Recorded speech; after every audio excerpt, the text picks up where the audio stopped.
धानी को बेहोशी की दवा देकर एक कोठरी में बंद किया गया था। कोठरी के बाहर 4 लोग पहले दरी पर खटिए बिछाए हुए हुक्का पी रहे थे। उनमें से एक आदमी हुक्के की धुआं छोड़ता हुआ कहता है, छोरी घनी चोखो से, महारा भी मन कार रियो छोरी ने साथ खेलने को। वो आदमी अपनी गंदी नजर धानी पार डालते हुए कहता है, बावरा हो गयो के, थारे को पता कोनी पहले सरकार ने भोग लगायो फिर प्रसाद भक्त गणों को मिले हैं। दूसरा आदमी अपने हुक्के से धुआं को बाहर खींचता हुआ कहता है, पन हुकुम सा कट्टे से, अभी तक न आए, आज आवेगे थोड़ी रात तो बढ़ने दे। तभी हवेली से बाहर आता हुआ नशे की बोतल हाथ में ले लड़खड़ाता हुआ रणजीत सिंह राठौर कोठरी की तरफ आता है।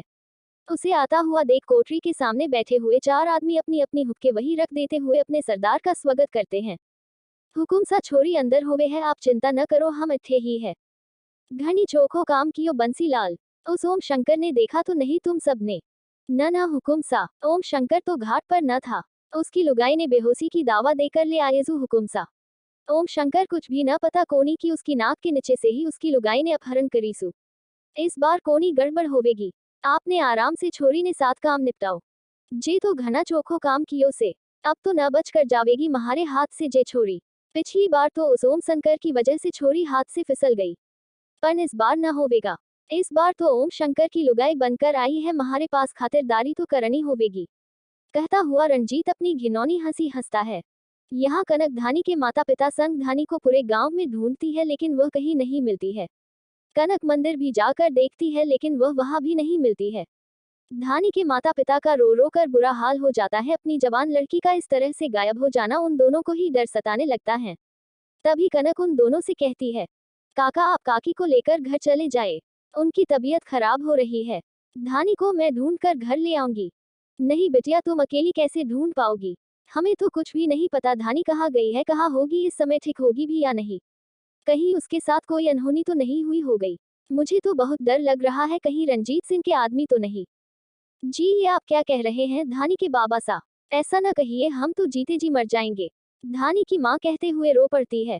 काका आप किसकी बात कर रहे हैं? और ये रंजीत सिंह राठौर कौन है? बिटिया रंजीत सिंह राठौर सुजानगढ़ का दरिंदा है। वो ऐसे ही लड़कियों को उठा ले जाता है। तुम्हारी काकी सा को यही डर है कि धानी को रंजीत तो नहीं ले गया।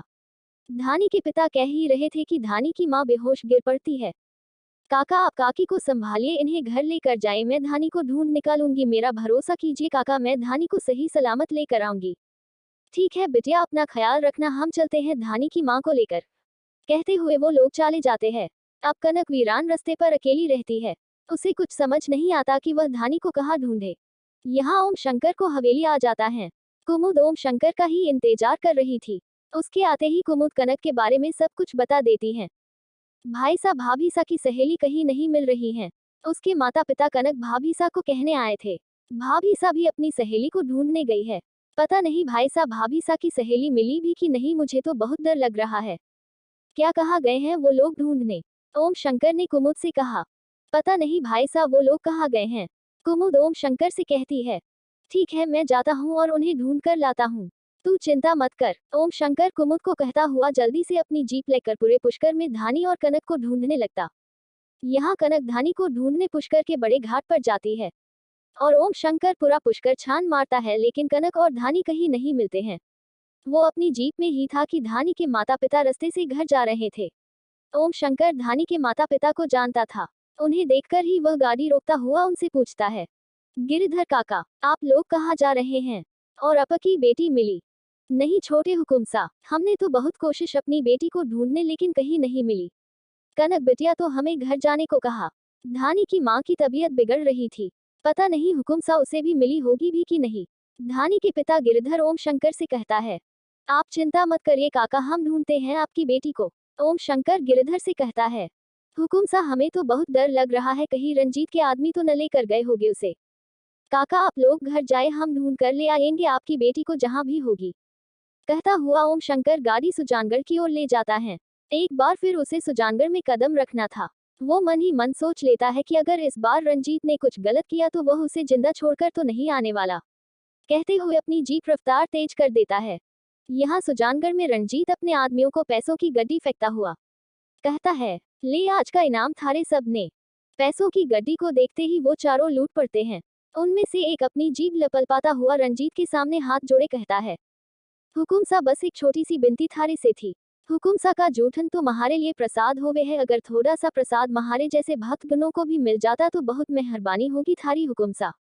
समझ गयू बांसी लाल, चाल जे भी थारा इनाम समझ कर ले लियो, कहता हुआ रंजीत अपनी घिनौनी हंसी हंसते हुए कोठरी के अंदर चला जाता है और उसके आदमी वही बैठे हुए हुक्के फूकने लगते हैं। कनक बड़े घाट की ओर धानी को ढूंढने जाती और ओम शंकर सुजानगढ़ धानी को ढूंढने जाता है। दोनों के रास्ते आमने सामने होते हुए भी दोनों एक दूसरे को नहीं देख पाते हैं। यहाँ सुजानगढ़ में रंजीत सिंह धानी को कनक समझकर उसका अपहरण करवाता है और उसके बेहोश करवाकर उसके साथ जबरदस्ती करना चाहता है। रंजीत उस कोठरी में जाता है जहाँ धानी को रखा गया था। वो कोठरी अंधेरा था, धानी का चेहरा घूंघट में था, रंजीत उसे देख नहीं पाता है। वो उसके करीब जा रहा था। आज तो तुम्हारे हाथ से बचकर न जावेगी छोरी, आज तो थारा पति ओम शंकर भी न आएगा थारे को बचाने, और अगर बचा भी लिया तो तुझे कभी अपने साथ नहीं लेकर जाएगा, क्योंकि अब तू मेरी रखेल बन जावेगी। रंजीत उस अंधेरे में धानी का चेहरा भी नहीं दिख रहा था जिसे वह कनक समझ रहा था। कहानी जारी रहेगी। कहानी के साथ कनेक्ट रहने के लिए चैनल को सब्सक्राइब जरूर करें।